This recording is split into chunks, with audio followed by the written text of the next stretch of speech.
Samantala, may jurisdiction daw ang Senado sa 2 sa 5 ethics complaint na inihain laban kay Senator Laila De Lima. Yan ang napagdesisyonan ng Ethics Committee na pinamumunuan ni Senator Tito Soto. Sa ethics complaint na inihain ng Kamara at supplemental complaint ni Attorney Abelardo de Jesus, nakasaad na nilabag umano ni De Lima ang revised penal code nang sabihin niya ang kanyang dating driver bodyguard na si Ronnie Dayan na wag pumunta sa mga pagdinig ng Kamara sa isyu ng bentahan ng droga sa Bilibid. Pinatatawag noon si Dayan dahil sa mga paratang na siya umano ang bagman ni De Lima para sa drug money na galing sa mga inmate.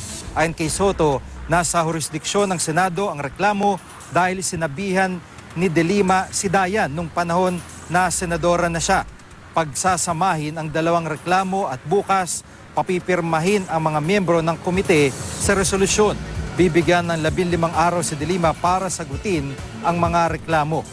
Kung kontento na raw ang komite sa sagot ni De Lima, pwedeng wala ng pagdinig.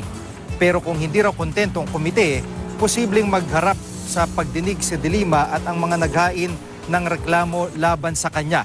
Ayon naman kay De Lima, hihintayin muna niya ang notice mula sa Ethics Committee bago magkomento tungkol sa form, substance at jurisdiction ng ethics complaint ng Kamara.